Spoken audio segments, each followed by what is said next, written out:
ഇപ്പോൾ നാളെ വയനാട്ടിലെത്തുന്ന പ്രധാനമന്ത്രി നരേന്ദ്രമോദി ദുരിതബാധിത മേഖലയിൽ മുഖ്യമന്ത്രിക്കൊപ്പം ഏരിയൽ സർവീസ് നടത്തുമെന്ന് ADGP MR അജിത് കുമാർ 24നോട് പറഞ്ഞു. വിശദാംശങ്ങളുമായി ദീപക് തർമ്മടം തയ്യാറാക്കിയ റിപ്പോർട്ടിലേക്ക്. SKN very good morning.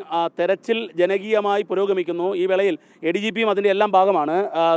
സർക്കാർ ഏകോപന ചുമതല ഏൽപ്പിച്ച ADGP MR അജിത് കുമാർ ഇപ്പോൾ പ്രധാനമന്ത്രിയുടെ സുരക്ഷാ ക്രമീകരണങ്ങളുടെ മേൽനോട്ടം നിർവഹിച്ചുകൊണ്ടിരിക്കുകയാണ്. ഈ വേളയിൽ തെരച്ചിലിനെക്കുറിച്ചും പ്രധാനമന്ത്രിയുടെ സുരക്ഷാ ക്രമീകരണത്തെക്കുറിച്ചും നമുക്ക് ചോദിക്കാം. അജിത് സാർ, ഏറ്റവും പ്രധാനപ്പെട്ട കാര്യം പ്രധാനമന്ത്രി എത്തുകയാണ്. ഒരു വലിയ ടാസ്ക്കാണ്. ഇത്തരമൊരു ടെറൈനിൽ പ്രധാനമന്ത്രി എത്തുമ്പോൾ സുരക്ഷാ ക്രമീകരണങ്ങളിൽ കൂടുതൽ ജാഗ്രത വേണ്ടി വരും. എന്തൊക്കെ ക്രമീകരണമാണ്? അല്ല, വളരെ എല്ലാ പ്രാവശ്യത്തെയും പോലെ വളരെ വിപുലമായ ക്രമീകരണങ്ങളാണ് ഇപ്പോൾ ഞങ്ങൾ അറേഞ്ച് ചെയ്തിരിക്കുന്നത്. നിലവിലുള്ള വിവരം അനുസരിച്ചിട്ട് അദ്ദേഹം കണ്ണൂർ എയർപോർട്ടിൽ വരുന്നു. കണ്ണൂരിൽ നിന്ന് ബഹുമാനപ്പെട്ട മുഖ്യമന്ത്രിയോടൊപ്പവും മറ്റ് ഒഫീഷ്യലോടൊപ്പവും ബൈ ചോപ്പർ ഈ ഏരിയ ആദ്യം ഒരു ഏരിയൽ നിരീക്ഷണം നടത്തുന്ന മനസ്സിലാക്കുന്നത്. ഏരിയൽ നിരീക്ഷണത്തിന് ശേഷം കൽപ്പറ്റയിൽ വന്നിറങ്ങും. കൽപ്പറ്റയിൽ വന്നിറങ്ങിക്കഴിഞ്ഞാൽ അദ്ദേഹത്തിൻ്റെ ബൈ റോഡ് നമ്മൾ ഈ ലാൻഡ് സ്ലൈഡ് സംഭവിച്ച് ചുരന്മല ഭാഗത്ത് കൊണ്ടുവരാൻ പ്ലാൻ ചെയ്യുന്നത്. അവിടെ പോയതിനു ശേഷം അദ്ദേഹം അവിടെയുള്ള ഏരിയാസ് വിസിറ്റ് ചെയ്യും.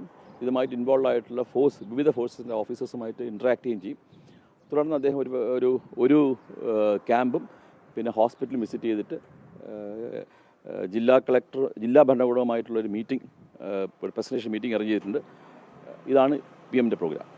ഇതിൽ ഏറ്റവും പ്രധാനപ്പെട്ട കാര്യം അദ്ദേഹം വിക്ടിംസിനെ കാണാൻ പോകുന്നു, ആശുപത്രിയിൽ ചികിത്സയുള്ളവരെ കാണാൻ പോകുന്നു. സുരക്ഷാ ക്രമീകരണങ്ങളിൽ വലിയ ജാഗ്രത ആവശ്യമുള്ള ഒരു സ്ഥലവുമാണ് വയനാട്. തീർച്ചയായും അത്തരത്തിലുള്ള എല്ലാ കാര്യങ്ങളെയും കണക്കിലെടുത്തുകൊണ്ട് വളരെ വിപുലമായ സെക്യൂരിറ്റി അറേഞ്ച്മെൻറ്റ് ചെയ്തിട്ടുള്ളത്. ഏതാണ്ട് 12ഓളം SP-മാരും DIGയും IGയും ഞാനിവിടെ ഉണ്ട്. ഏതാണ്ട് 10-15 കൂടുതൽ ഉന്നത പോലീസ് ഉദ്യോഗസ്ഥരാണ് ഇവിടെയുള്ള സുരക്ഷാ ക്രമീകരണങ്ങൾക്ക് നേതൃത്വം നൽകുന്നത്. എത്ര സേനാ അംഗങ്ങളെയാണ് സുരക്ഷയ്ക്ക് വേണ്ടി നിയോഗിക്കാൻ പോകുന്നത്? ഇപ്പം നിലവിൽ തന്നെ ഓൾറെഡി തന്നെ ഇവിടെ ഏതാണ്ട് ഒരു 1500ഓളം സേനാംഗങ്ങൾ ഓൾറെഡി ഉണ്ട്.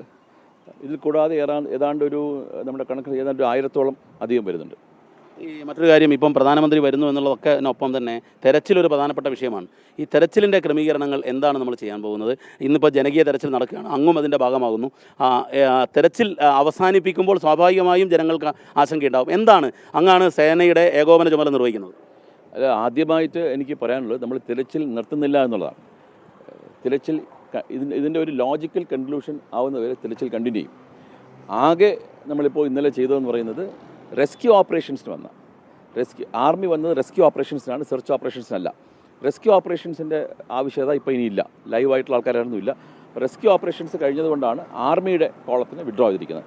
എന്നാൽ മറ്റ് സെർച്ചും മറ്റ് ഓപ്പറേഷൻസിനും വേണ്ടിയിട്ടുള്ള NDRFൻ്റെ 160ഓളം പേരുണ്ട്. ഒരു സീനിയർ കമാൻഡൻ്റ് ഉണ്ട്, ഡെപ്യൂട്ടി കമാൻഡൻസ് ഉണ്ട്.